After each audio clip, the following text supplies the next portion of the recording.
Introducing the Perimenopause podcast, a show dedicated to unraveling the mysteries of achieving optimal health naturally as you transition into perimenopause and menopause. Get ready to join your host, Dr. Seth Yates, an experienced naturopathic doctor, acupuncturist, and kinesiologist, as he shares his wealth of knowledge acquired from over 40,000 patient visits and 15 years in working with perimenopausal females. Welcome to the Perimenopause podcast. Hey, this is Doc Yates, and welcome to the Perimenopause podcast. And today I want to answer a question that I had from a listener, and they were wondering about what are the best exercises and workouts for someone in perimenopause. So I thought I would dive into some of those concepts today to address this, because really, with mainstream medicine, the answer is just move. Like, just do something. And it doesn't happen very often, but I actually agree with them 100%. Like, if you're starting from zero and you just need to start getting a little bit of exercise and motivation, just do anything. Just pick something that you like, that's, not super heavy impact, and just start with that. If it means walking, if you like walking, do walking. If it's dancing, do dancing. Like, something where you're just moving, get out there and move. However, if we're going to really fine tune this and think about, okay, what are the real things that we can do from, an overall health balance, anti-aging process when it comes to your physical body that's going to really make a difference? That's what we want to dive into today. So the question wasn't what are exercises, what are some of the best exercises and exercise concepts? Okay, so we want to break it down in terms of strength, flexibility, balance, and overall health. So we'll start with strength. Now, the biggest thing with strength is that you don't focus on your strengths. You actually focus on your weaknesses. And the most common weaknesses that I see in people, and I'll go through them one at a time and what that means, and then we can actually go through an exercise in terms of what will address that. Okay, so the most common weaknesses. Number one, your butt. Your glute muscles. Weak glutes are one of the major weaknesses that I see on a regular basis, especially if you have a job where you're just sitting on your butt all day. You're really not using that muscle other than as like a sitting cushion. So getting stronger glutes is key to your knee health, key to your back health, key to your hips. Glutes are key. Now, in terms of a basic exercise to really start kind of isolating the glutes, this would be the ones where you're laying on your back, you've pulled your heels up towards your butt, and you're flexing your glutes, and you're lifting your hips off the floor, these hip lifts. Now, so there are other exercises that can do that, but this is one that has very low impact on the knees and doesn't require any equipment. So hip lifts, and if you get really good at it, you can just switch it so you're only doing lifting with your whole body with one leg at a time instead of two. The core is another very common weakness. And the thing that's with the core is that people think core and they just think abs. Core is not just abs. It's the whole thing. And you want to think about the strengthening the core from an anti-rotation standpoint. So any type of planks you can do, and then planks where you're kind of lifting up one arm and then putting the other arm down, planks on your sides, lifting planks on your back where you're on your elbows and your belly's facing up instead. Rotating through all of those different positions is a great way to start strengthening your core. And it's also a way to do it that it's keeping your spine in a nice neutral position. And you're basically forcing your body to learn how to strengthen it into that neutral position. And it doesn't require, again, any equipment at all. So that's a good start.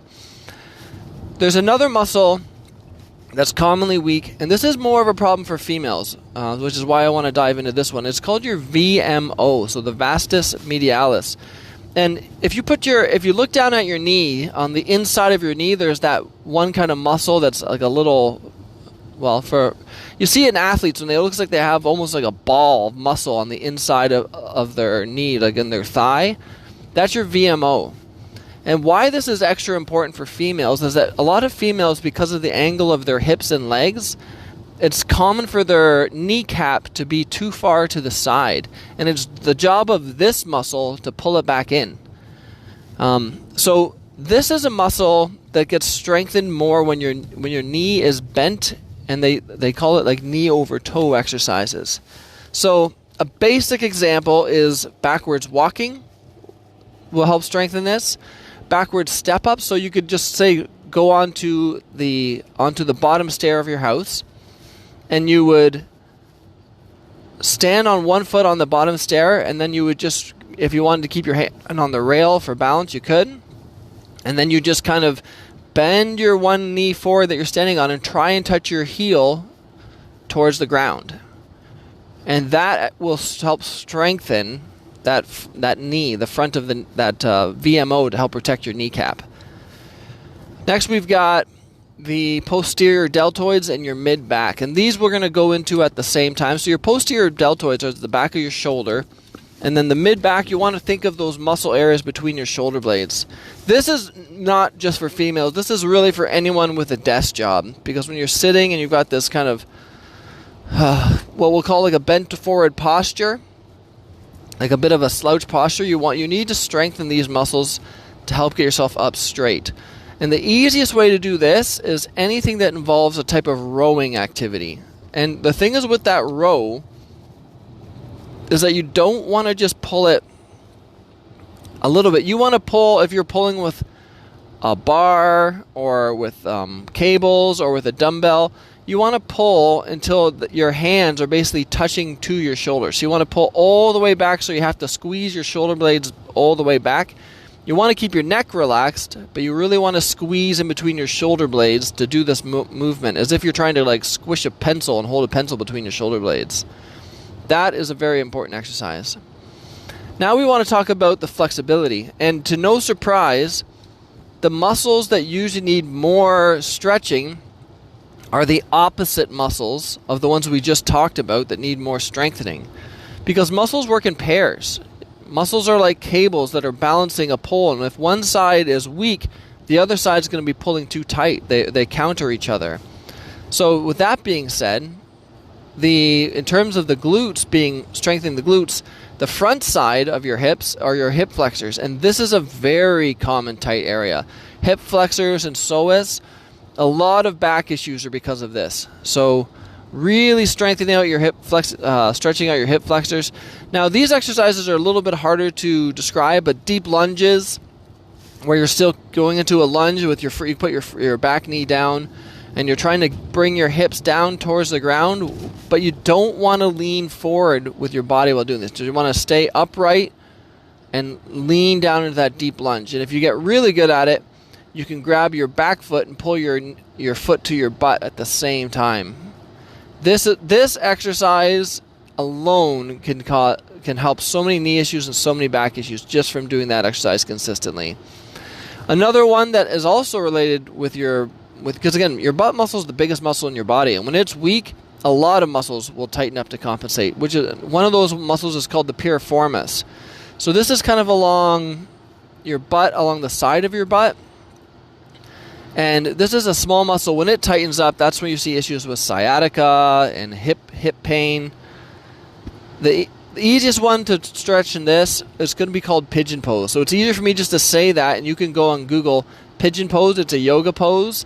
It works really good for stretching that area out. So look into the pigeon pose for yoga. Chest muscles. I work on a lot of shoulders. I've worked on a lot of frozen shoulders. And really tight chest muscles are always involved with shoulder issues, especially what's called your pec minor. So anything you can do where you're laying on your back, but if your mid-back is supported, say on an exercise ball or on like a raised pad, so your arms can hang down and stretch to the side. Or you can do those stretches where you put in a doorway where you put your hands up against the door and then you lean forward into the door to stretch out your chest muscles. And I find it works better if you can stretch both arms at the same time. You'll get a better overall stretch. But the chest muscles, especially around the pec minor, are almost always too tight. Okay, the next muscle, low back. Low back is something I feel like a lot of people know how to stretch. When you lay on your back and you kind of let your body twist from one side to the other. This is all great for stretching your low back. And a lot of people put a lot of focus into stretching or getting massage on their low back, all of those things already. So that part's pretty straightforward. But when you put the extra effort into strengthening your glutes, stretching out your hip flexors and your piriformis, you will find often that just doing that alone will make your low back feel better. So the low back is a lot of times more of a symptom of other tight areas that forces it to tighten up. The third concept for the best exercises is impact. If we're thinking longevity, okay, we're in perimenopause. We're not thinking I'm going to be going for Olympics at this point. We're thinking I want to be healthy, strong, fit forever. So we want to think of longevity, which means low impact. So I'm not saying that all of your exercises need to fit into this category, but it should be part of it. So things like yoga, Pilates, they have something called bar, which is like, it's like, let me think, ballet. It's like ballet moves, but it's very small movements and extremely low impact. Those three in particular are excellent. And the reason I like to mention those ones because they're so common that you can just go on YouTube and type bar, or you can type Pilates and yoga, and you can easily find something that you can do without having to find your own personal trainer to do it. So we really want to focus on longevity because, for instance, running. If you love running and running is your number one stress relief, then do it. But if you're thinking about, what are good exercises that I can start getting into for long-term health, I probably wouldn't pick running because running, especially excessive running, has been shown to increase all the markers of aging. So if you love running and you find that that's something you know you're going to do and it's great for you, it works for your stress and you feel great, then do it. But still make sure that you're countering that by doing these other exercises. You have to balance it out. Now, a lot of times people are thinking, you know what, I don't even like exercise, so why would I do it?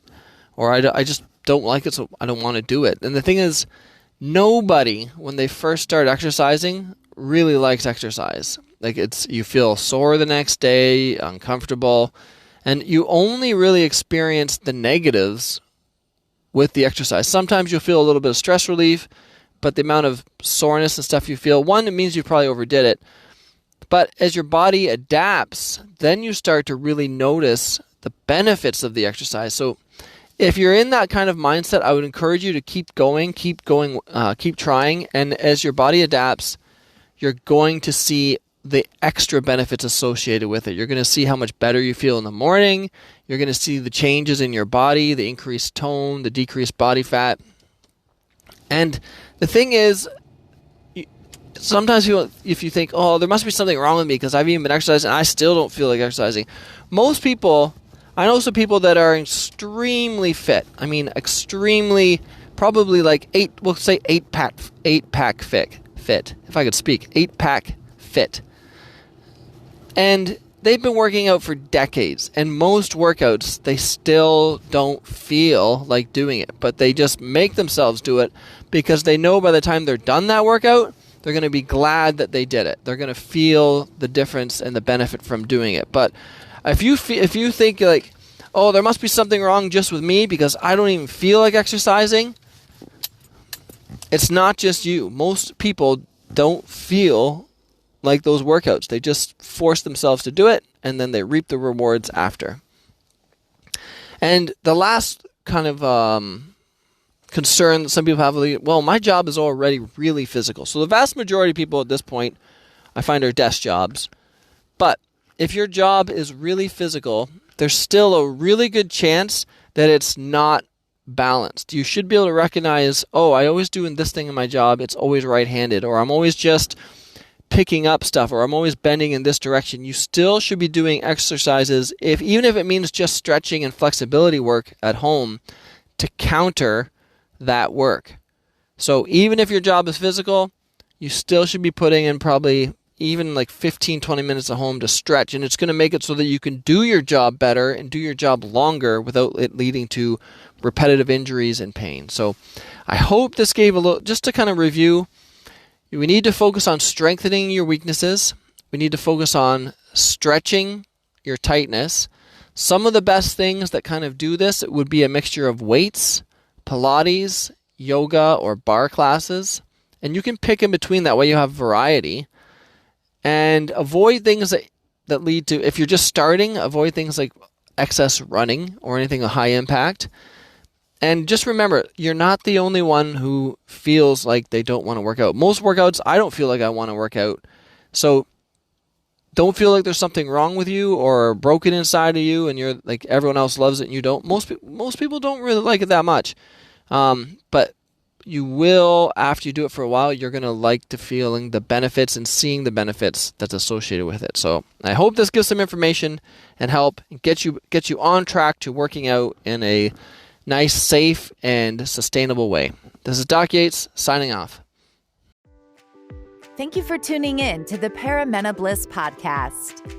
Don't forget to hit the subscribe button and visit perimenopause.com for more valuable information on how you can thrive during your transition through perimenopause.